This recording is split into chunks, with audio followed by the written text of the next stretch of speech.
about your body or the body text within your website. So if you have a web page and you're using keywords already within your title tags or using keywords within your metadata, that's all great, fine and dandy. But the primary, the 90% meat of your content in your website is your body text. And if you don't have your primary keywords or some of the main keywords in there in a nice fluid manner, then chances are your website isn't going to be ranked very well for those specific keywords that you're targeting or hoping to get targeted for or listed in the higher ups in the search engines. So when you're looking at writing your content and writing your page, more than likely you'll naturally just use those keywords or key phrases anyways throughout your videos, throughout your content, throughout your body text. But if you're not, you should always be focusing in on throwing one or two additional keywords and phrases, even if it's just in the headlines within that body text. Now, the reason for that is because remember, search engines, they're scanning your web page. They're scanning your website for the text. They're scanning your website for what's inside of that. And if you simply, are looking for an email marketing article or an email marketing newsletter or talking about opt-in rates, but you don't mention email marketing at all, you just talk about, well, to increase the open rate, this is what you do. To increase, getting those emails or getting those mails opened up, and you just don't use email marketing, you probably won't get ranked for email or email marketing. So let me share with you an example at how I look at these and break apart one or two of the posts that I've done. So here's an example post right here, and this is how to create a powerful email lead magnet to build your list. Okay, so our key focus, let's just say, is email. So what you can do is naturally, as I create the videos, these get transcribed, and since the things that I'm talking about anyway, I typically will mention those keywords as I'm speaking, so they would normally be in here anyways.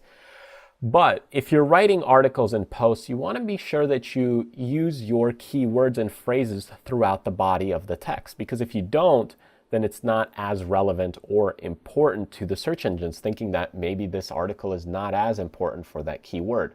Now, the percentage or the relevancy or the amount of keywords that you use throughout the body is something that's constantly changing. They're constantly adjusting their algorithms, so I don't recommend you try to game or play the system. For example, if I'm looking at this article or post right here from my website, if I just simply wrote the words email marketing, email marketing, email marketing 5,000 times, it probably wouldn't do me a service because it's just spamming the search engines. They know that, and they would probably punish my website.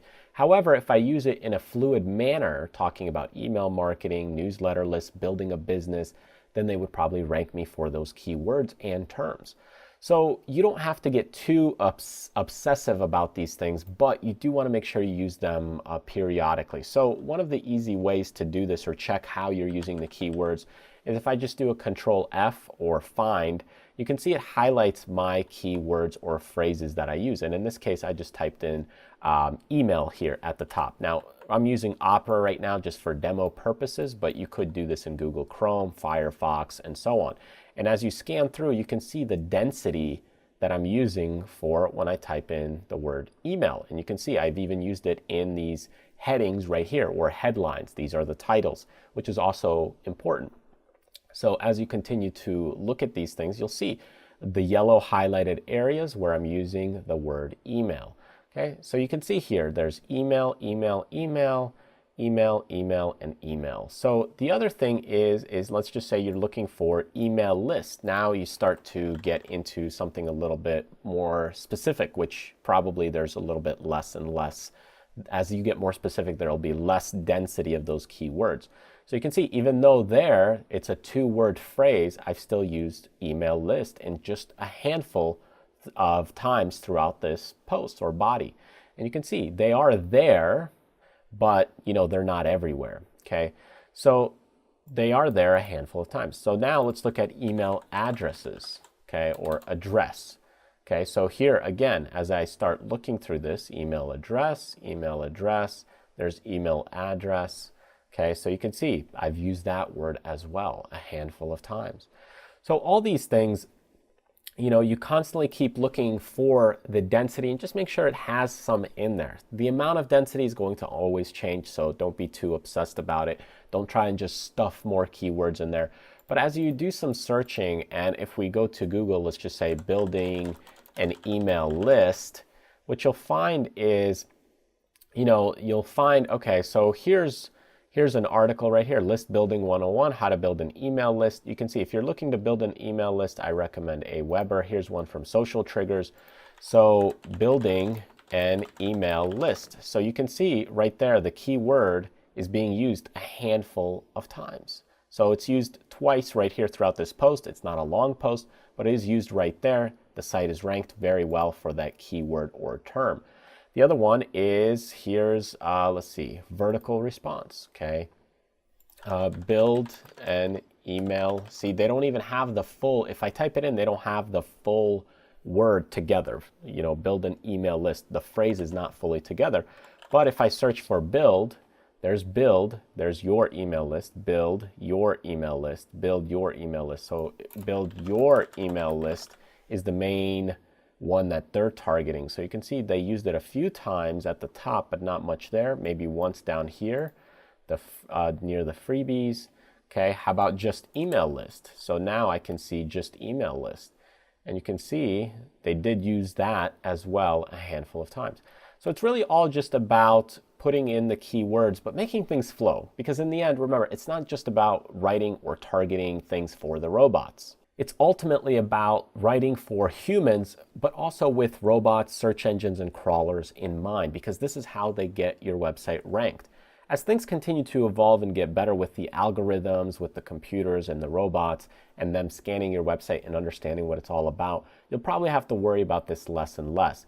But for the meantime, and for the time being, if you're looking to get your website ranked in the search engines, it's good to at least put a handful of keywords or terms naturally, and that's the key point here, is to put it in there naturally as you're writing your blog post or creating video content, to naturally place or use those keywords, key terms, or key phrases as you go through and publish and create content. Now, there are definitely certain software systems that can pinpoint little things of accuracy of how many keywords and phrases you should use of this word and how many times you should use that word. And they'll give you statistics and percentages and breakdowns, and you could by all means pay, $100 a month for that software or $500 to own it outright, and then get into detail about studying every single page that you actually have and get those rankings higher. But is it worth your time to do that? Normally, you could play with it a little bit. For me, I just look at the natural approach, create content that adds value to the end user, because for me, the customer is not the search engines. The customer in the end is a person. So I always look at the person. I focus on the person. That's my goal and that's my key. But if you like getting into the nitty-gritty, maybe you have a person who really focuses on search engines on your team, then you could go ahead and evaluate these things, tweak some of the body content or text. But the question is how much time are you willing to spend on that? Is it worth it to spend 50 hours to try and get one page of your website ranked just a little bit higher? Or maybe just spend 10 or 15 minutes kind of tweaking it and then move on to the next piece of content and add more value to more people. So think about it that way as you continue to build and evolve your search engine marketing practices. Look at the bigger picture and look at the longer term in mind. Thanks for joining me in this video. I hope you found it helpful. If you did and you want to get some exclusive content that I have or join me in a live webinar class, then